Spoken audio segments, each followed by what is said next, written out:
What's up YouTube? It's Ken again. In this video, we're covering the topic of lead paint remediation. This exterior door and another exterior door that leads into the house both tested positive using a test kit from Home Depot, I believe it was, not a sponsor, for lead paint. I have small children, 5 to be exact, and 1 on the way. And so especially for the one on the way, this door and the other door had a few flakes that were starting to come off, and I did not want those to become lead paint snacks. Lead is very hazardous to the human body, especially for kids 6 and younger. So with that in mind, I wanted to take action.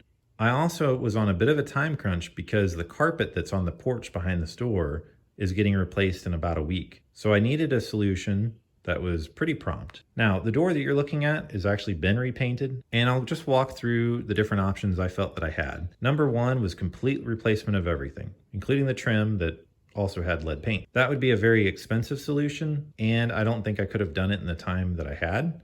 I could have planned better, I guess, if I was going to go that route, but I also think it would have made a bigger mess than the option that I went with.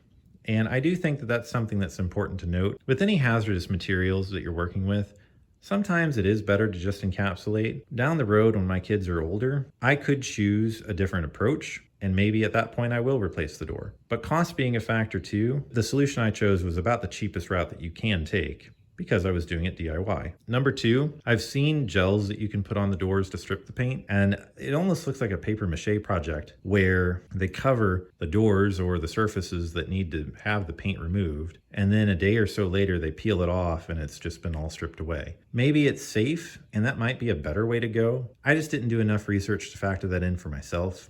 And also, it wasn't the route I wanted to take. Now, before I cover what I actually did, I want to just stress, while I mentioned that lead is very hazardous, do your own research if you're doing a project like this, and also follow your local regulations to make sure that what you do is in line with them. I did all of those things to make sure that the method I was using was both safe as well as was okay in terms of how I dealt with the waste. And I made sure of that through my local agencies and talking to them on the phone, just to make sure I wasn't running afoul of anything. It's really important to be careful for your health and the health of your loved ones when dealing with things like lead that are hazardous to health. That out of the way, what I chose to do is put plastic down. I actually covered these shelves here and covered this area here as well, and then put plastic down underneath this door and onto the porch that's behind it. We then took off the doors from the hinges, and we had safety equipment, N95s, gloves, and we then made sure that wherever we were scraping, we took putty knives and we scraped all of the loose paint away. But we made sure wherever we were scraping was wet down. That helps all of that debris stay heavy enough to fall to the ground and not become aerosolized. Before we did any of that though, and I forgot to mention this, we cleaned the doors and the trim really well. And in doing that, some more paint did flake off during that step, so just be careful. Because ultimately what we wanted to do is repaint everything, but you don't want to paint over dirt. So once we were done with all of that and we had everything repainted, for cleanup, I actually took a vacuum with a HEPA filter attachment and vacuumed everything up after we threw everything else away. The plastic, gloves, etc. And then I did multiple passes of that to make sure I didn't miss any chips. So I'm very confident that I got everything and that everything is very clean. Couple notes with just the painting. The windows, I taped some of them and I got a lot of paint on the windows. But of course, as you can see here, it's gone. I had to use a scraper to scrape those, and that took a lot of time, but it was worth it. The product speaks for itself. But as you can see right here, this isn't a perfect paint job by any means.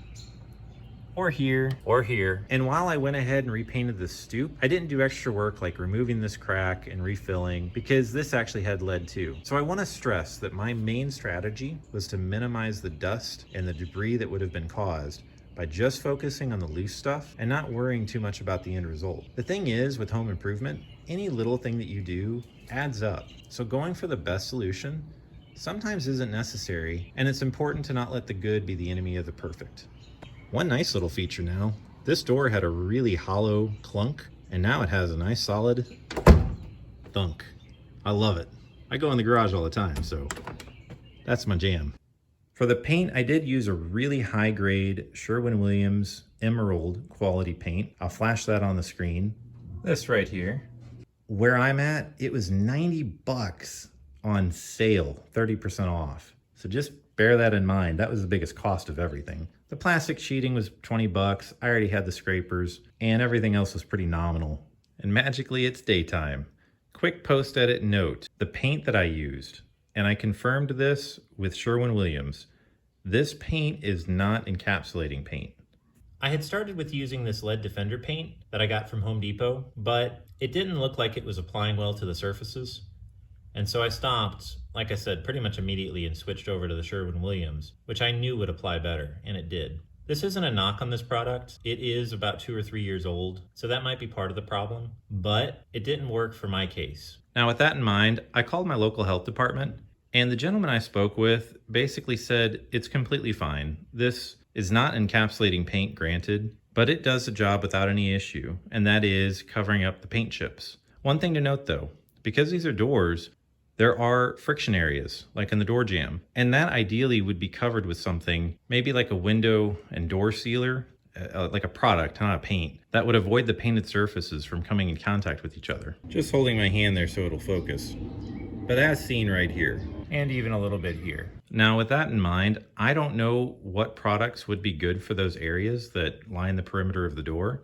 If you do, I honestly would really love to know and may try installing something that would prevent that. My first thought would be like some kind of foam sealer or like a piece of foam that you adhere to it, maybe through adhesive. But the only thing with that I think of is that it would probably deteriorate pretty quickly over time. If I'm wrong, let me know. And if you recommend a product, something like that or something different, please, again, comment below and I would really appreciate the information.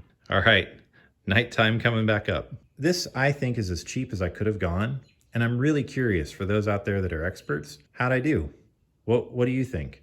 Are there better ways to tackle this? I will have some clips of the second day of painting, so touch-ups and also scraping the windows, just so that you get an idea of how that went down.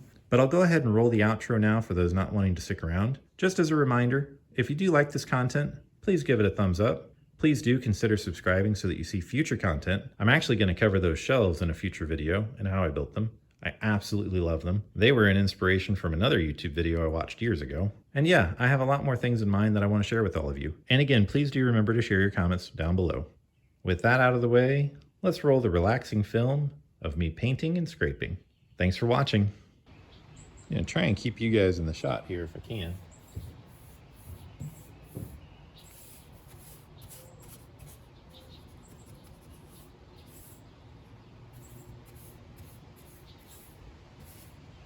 I don't think these doors have been painted in 30 years. Just a guess.